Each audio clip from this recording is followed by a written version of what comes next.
Pace bene, masih di Mea Culpa. Di video ini saya mau bicara sedikit tentang iblis yang masuk ke dalam gereja, bersuara di sana, memengaruhi pikiran orang, dan kadang ia berhasil menarik beberapa orang ke dalam pengaruhnya. Topik ini sudah saya bayangkan sebelumnya, dan saya baca bacaan untuk hari Sabtu pekan ke-9 tepat berkenaan dengan ini. Videonya bisa lihat di deskripsi video ini, ada linknya.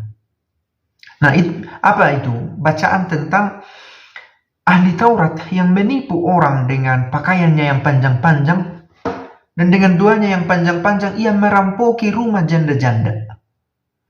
Mencoba membuat manipulasi dengan tampil saleh, tetapi malah mempersulit orang untuk mengenal Kristus, menjadi sandungan. Di sisi lain, dalam rumah yang sama ada kotak derma yang diisi oleh seorang janda dengan 2 keping uang tembaganya, dan ia memberi dari kemurahan hatinya, keikhlasannya, dan dari kekurangannya tentu saja, sebagai seorang janda yang miskin.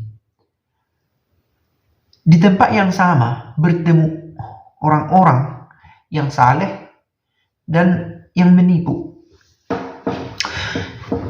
Saya mencoba mengambil beberapa kutipan dari Bapak Gereja tentang iblis ini. Bagaimana dia hadir? Sesungguhnya iblis adalah musuh abadi kita. Musuh gereja yang tak terlihat. Tak terlihat wujudnya sendiri, tetapi manifestasinya bisa kita temukan. Dan karena itu dia senantiasa menjadi musuh bagi kita. Senantiasa berusaha merusak dan mengacaukan karya penyelamatan Allah. Jadi serentak bangga, ini adalah gereja yang dari dulu ada. Gereja ini berdiri karena Kristus, dirawat oleh manusia dan bertahan sampai sekarang. Tapi jangan lupa bahwa ada juga yang masuk ke sana yang membawa pengaruh dari si jahat, berusaha merusak, mengacaukan karya penyelamatan Allah. Iblis, kata Johannes Chrysostomus, si pembinasa dan penyesat, senantiasa berusaha memalingkan umat Allah dari jalan kebenaran. Dan ini terjadi, ya. Ada orang meninggalkan gereja. Mengapa? Kecewa karena melihat ada yang mengecewakan di gereja ini, ada perilaku menyimpang, lalu meninggalkan gereja. Dan ketika dia meninggalkan gereja ini, gereja, komunitas, dan praktek duanya, di rumah pun ditinggalkannya, praktek dua itu tidak dilakukannya. Ketika itulah berhasil si jahat memalingkan umat Allah dari jalan kebenaran. Ia berusaha memisahkan mereka dari kasih Allah dan membingungkan mereka dengan tipu daya dan godaan. Kebingungan adalah masalah yang lebih semakin nyata masa sekarang ini. Orang kehilangan tonggak,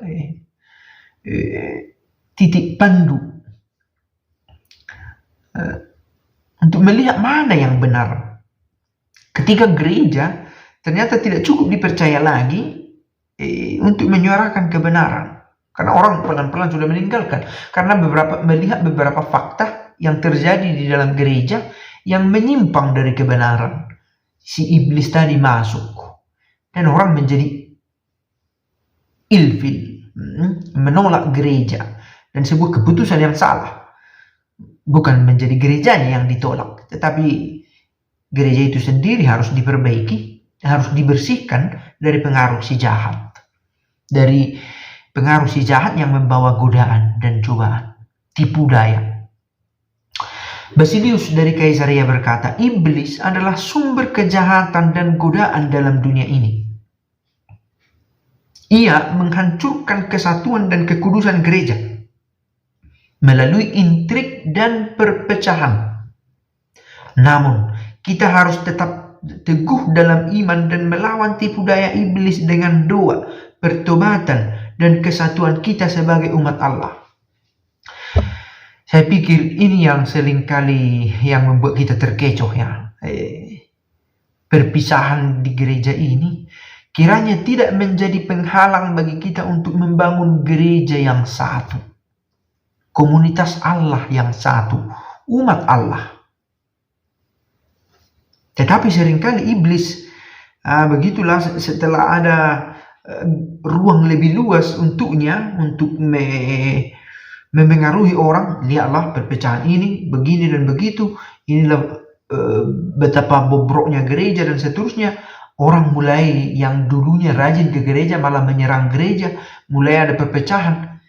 Ini tak lain, tak bukan, adalah pekerjaan dari iblis sendiri.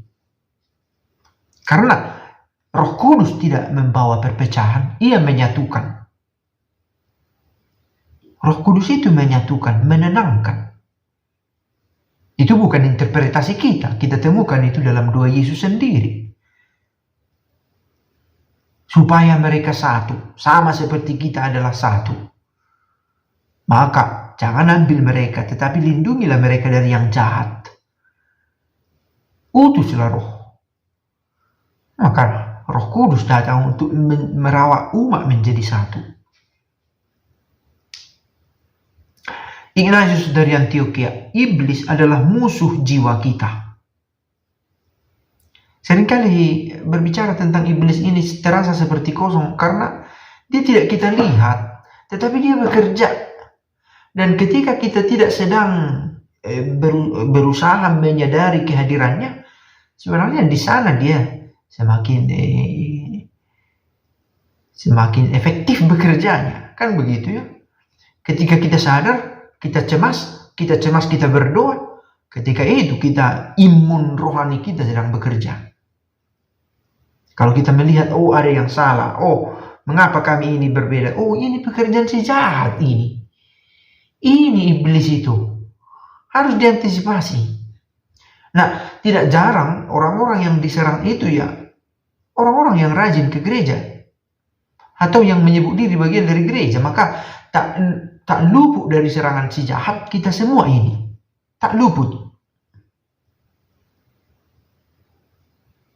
Kita harus berhati-hati terhadap tipu daya dan pengaruhnya, dan bertekun dalam doa dan pertahanan spiritual. Begitu diteruskan oleh Ignatius dari Antioquia. Pertahanan spiritual untuk tetap berkesadaran. Oh, ini pekerjaan siapa? Pekerjaan si jahat atau dari Roh Kudus? Dibutuhkan bantuan pertahanan spiritual ini untuk membantu kita lebih sanggup melihat dengan mata batin apa yang salah dalam kesatuan kita, sehingga kita mengalami kesulitan merawat kesatuan, atau sehingga kita mengalami banyak kesulitan dalam hidup pribadi kita. Perpecahan-perpecahan yang terjadi di mana ini iblisnya sedang merasuk dan memengaruhi kita. Semoga kita sanggup melihatnya. Pace bene.